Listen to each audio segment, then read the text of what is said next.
Good evening. Good evening, yes. Welcome to the debate tonight between the two candidates running for the Arkansas House of Representatives, District 46.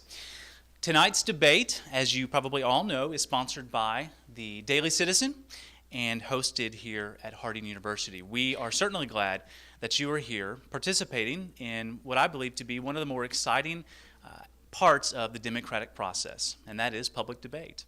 And so we are thankful for your attendance. My name is Jim Miller, and I am an assistant professor of journalism and mass communication here at Harding University, and I will be the moderator of tonight's event. As already stated, tonight's debate features the two candidates running for the Arkansas House of Representatives for District 46. Representative Mark Viviano, the incumbent Republican who is completing his first term in the House, and Searcy Police Chief Kyle Osborne, the Democratic challenger. Tonight, we will hear these men address a wide range of topics. Neither of the candidates has seen the questions that they will be asked. They will hear them with you for the first time tonight. The questions the candidates will address tonight come from suggestions made by residents of District 46 and from independent research of the candidates' platforms. I am solely responsible for the finalized list of questions that we will hear tonight. Now, for some ground rules for the debate. Each candidate, in just a few moments, will make a 5-minute opening statement. A coin toss from a few weeks ago decided that Chief Osborne will make the first opening statement, followed by Representative Viviano. After the opening statements, I will then begin the questions. And the format will go like this. Each candidate will have 2 minutes to answer each question. After each candidate speaks for his allotted 2 minutes, the candidate who answered the question first will have 30 seconds to respond to his opponent's comments. The candidates will answer an equal number of questions first. So, here's how that plays out in real life. A coin toss, as I've said, decided that Chief Osborne will be the first to answer question number 1. He will have 2 minutes to address that question. After his 2 minutes are up, Representative Viviano will have 2 minutes to address the question and respond to anything that Chief Osborne said. After Representative Viviano speaks for 2 minutes, Chief Osborne will then have 30 seconds to respond to any of Representative Viviano's comments. We will then move to question number 2, and Representative Viviano will address that question first, and so on.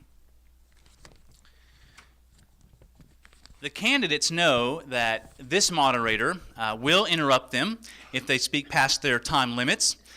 We have a nice timekeeper up here who will be watching our time for us. The candidates will receive visual notification when they have 30 seconds remaining, and a bell will ding when their time is up. After the questions are completed, each candidate will make a 5-minute closing statement. Representative Viviano will make the first closing statement, followed by Chief Osborne.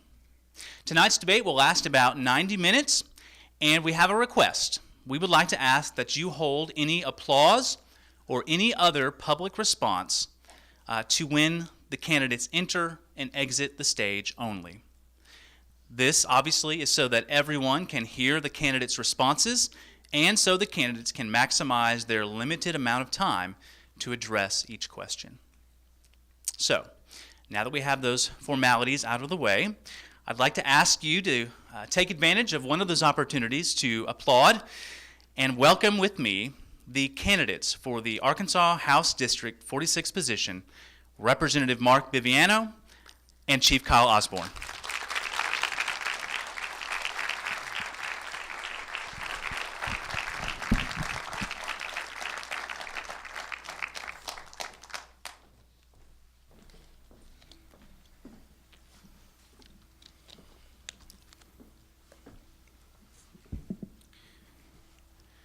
Chief Osborne, we will start with you for our opening comments.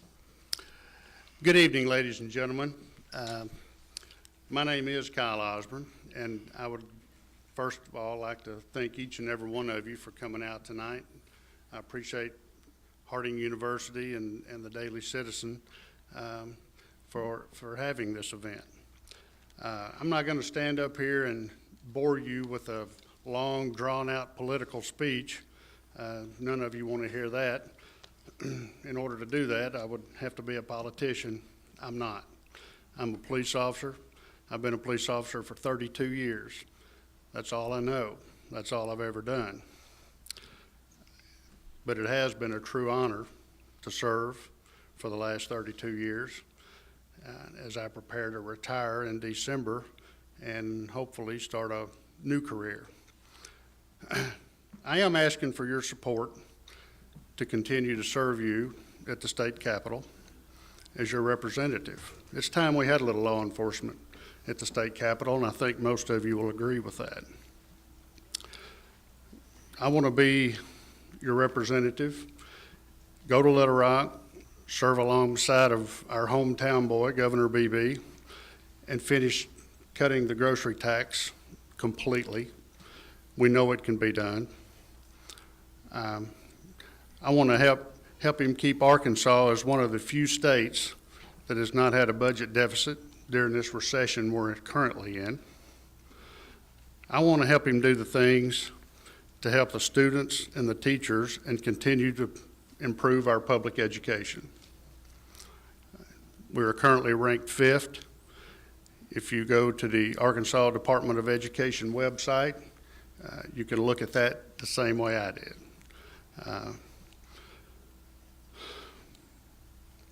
I want to do all of this because I love Arkansas, I love Searcy, I love White County.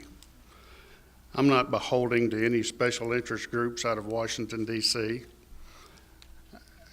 I grew up right here in Searcy. I was born in Searcy, I grew up in McRae. As soon as I was old enough to drive, we spent most of our time in Searcy. So about 33 years ago, I relocated within the city limits of Searcy and have been here ever since. My mom and dad and grandparents were close by. We were all in this county at one time or another.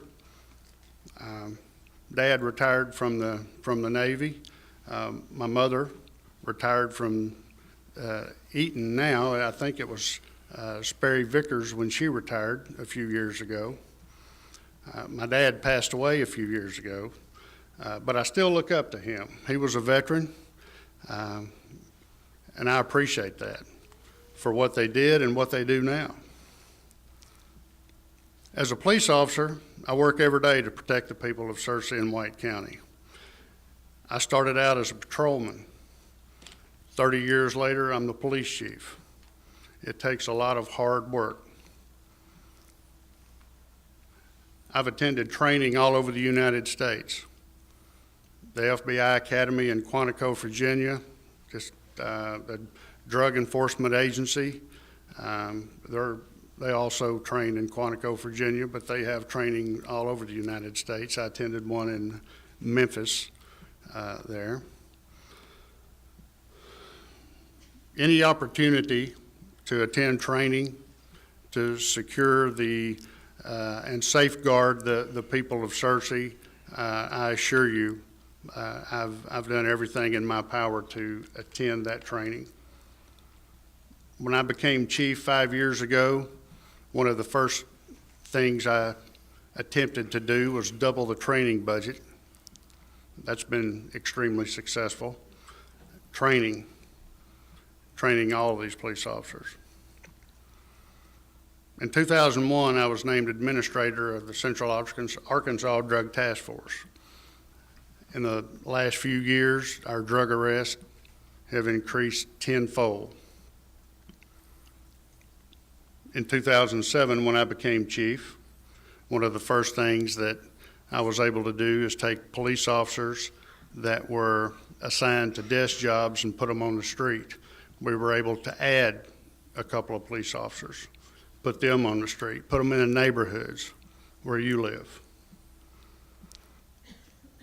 Now I ask, You can finish your Ding. final comment. Well, you can finish your final comment. All right. Now I ask for your support as I run for this position of state representative.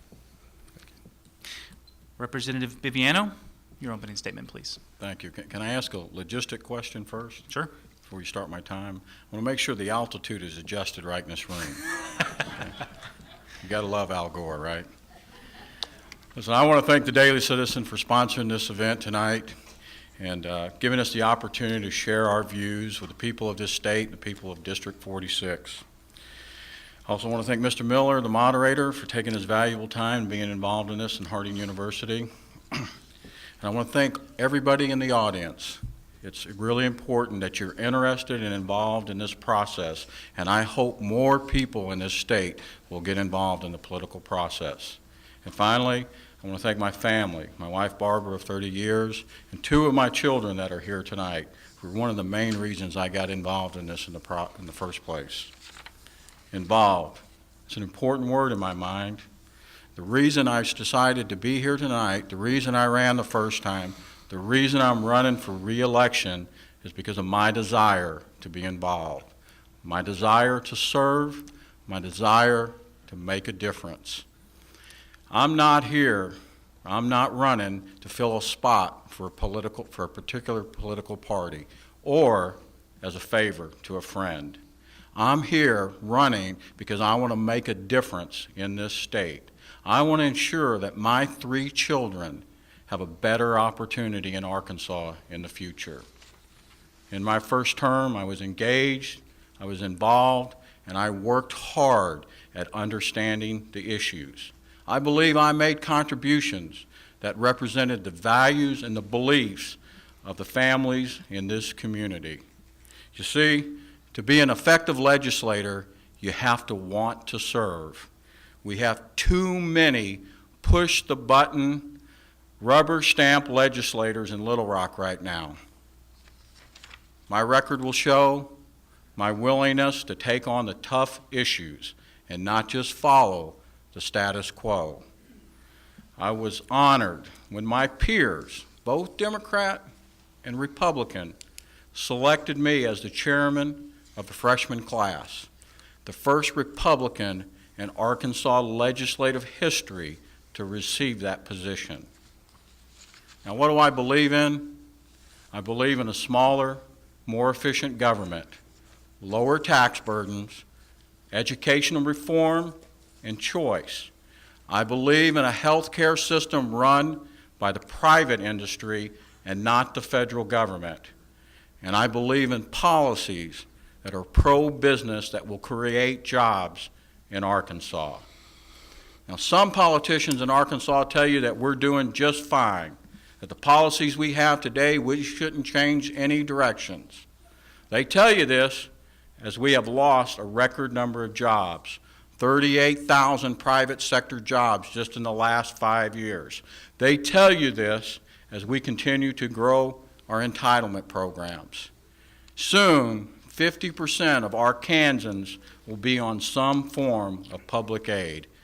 And they tell you this as our competitive gap with other states grows wider. Arkansas can do better. You will hear tonight that I am disagreeable and have had worked against the decisions of my opponent's party and won't follow the governor's agenda. That is simply political rhetoric and not true. I ask you to look at my voting record, and you will see that I worked hand in hand with all legislators in Little Rock. And with that, we passed the grocery tax cut, which I co-sponsored, prison reform, which I co-sponsored, educational funding, which I supported, ethics reform, and transparency in government with the open checkbook. We did work together very successfully. And yes, there were disagreements, but those disagreements were with the leadership against the people of Arkansas. I